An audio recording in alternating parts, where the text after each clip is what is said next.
Hi, and welcome to the 10-Minute Food Truck Training Podcast. My name is Bill Moore. I am the author of Food Truck 101, Beginner to Winner. Let's talk about first impressions and image today. We all know how tight the labor market is right now. Finding good help is super difficult in some areas. Wherever a problem can be found, there's also sales vultures ready to swoop down with a solution. Sometimes the solution makes sense, and that profiteering salesman is a blessing. But other times the solution is more like a band-aid when a tourniquet is really needed. That brings us to self-ordering kiosks, and that's the bane of food operations. Quality, service, cleanliness, and community, that's QSCC, is something I always talk about. So why in the world would you want to toss out the second most important pillar of a successful food business, and that is service, by having a self-serve kiosk? A self-serve kiosk is a lame attempt to force a guest to place their own order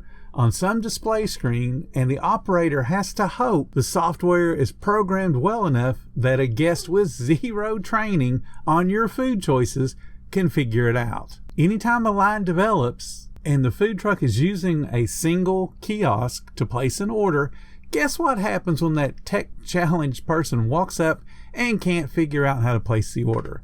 They can't figure out how to get the screen started. They can't figure out how to total it, how to run their credit card, because they're not trained to do that. That's not their job. And even if you decide to implement a whole string of iPads all up and down the side of your food truck, so you don't have to worry about the one person that doesn't really understand how to place the order, and now you have the line, instead of being one person after another, they can all just step up there and order everything at once. Sounds awesome, doesn't it? Except your kitchen's going to hate you, because instead of having one order come in every 30 seconds to a minute, they could have 15 orders come in all at once. And all 15 of those orders could have a whole bunch of food on them. So now you just exceeded the cooking capacity of your food truck just because you didn't want to go out and hire a cashier. Self-ordering takes the human interaction out of the guest experience, and it makes it robotic. Even with awesome food, the guest is still missing out on that warm, welcoming smile. They're missing out on the common courtesy of a live cashier. The food truck owner is missing out on every single opportunity for an upsell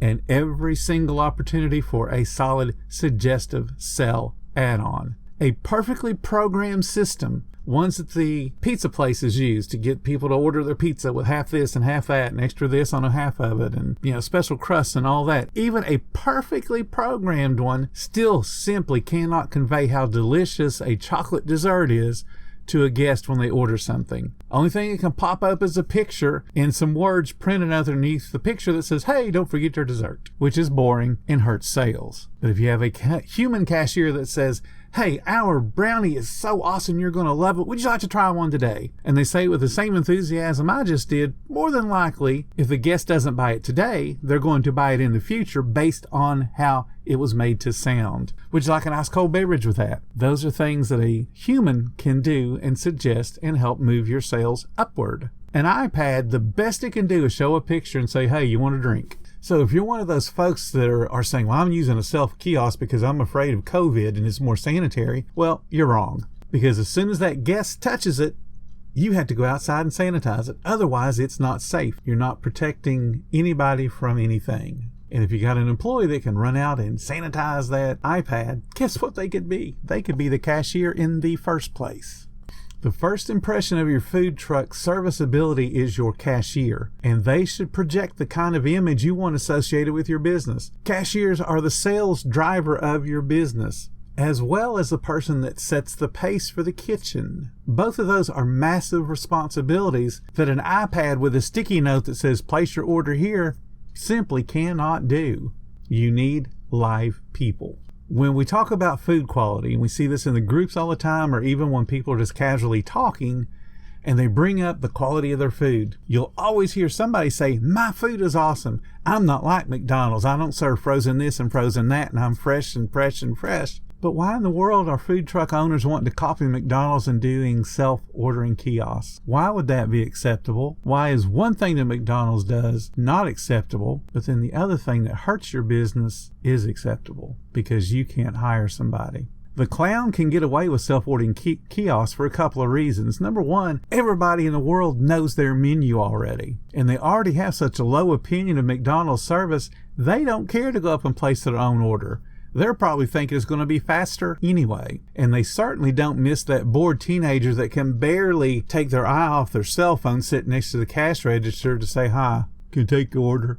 Imagine if the teenager was taught to say it with some enthusiasm and said, "Hi, welcome to McDonald's. May I take your order, please?" You would fall over and faint if somebody said that to you in a McDonald's at the counter. You're barely able to get somebody to look at you in the eye. But yet you guys are thinking, let's just do the self-ordering kiosk. That's such an awesome idea.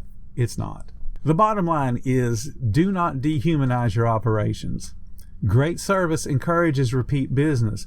Great service will cover up for a screwed up food order. People are more forgiving if the food has a problem if they've been given great service. They will come back. But if you're given the old iPad service, they're not going to come back because you've already shorted them on treating them like a human being and letting them have interaction with a human being. And now you screwed up their food. They ain't coming back. If you're short-handed to the point where you're considering doing an iPad or doing a self-ordering kiosk, limit your menu.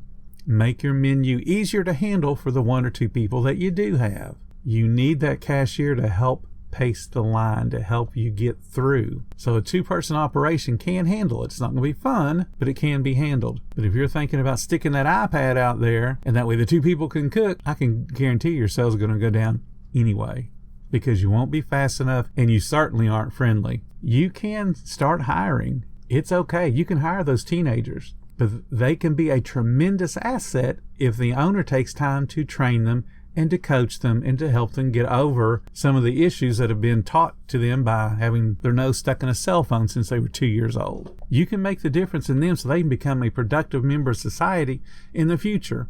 Whenever I hire someone, I don't hire them to work for me for the rest of their life. That's not what food service is about. Food service is about an entry-level position to teach them the skills necessary to become a valuable asset to some other business down the road. I teach them how to be good employees. I teach them how to be good people. I don't hire someone and say, "There's a cash register, have at it." That's not training. You might as well just go ahead and close your doors now if that's how you train people, because you're not going to progress as a business. Because think about this. If you don't care enough to train your employees, they certainly will not care enough to do a good job. And either way you go, the iPad still doesn't care. If you guys are enjoying the podcast, please consider hitting the support button, or you can follow the links in the description and offer any kind of support you possibly can. Every little bit does help keep us going. If you like being around like-minded, positive people, check out our Facebook group. It's called Food Truck Training. There you're going to find a whole bunch of free information, a whole bunch of inspiration from all the awesome membership that we have. Thank you guys so much for listening. I hope you're finding everything informative on our podcast and useful in your food truck business. Y'all come back tomorrow. I'll have another topic.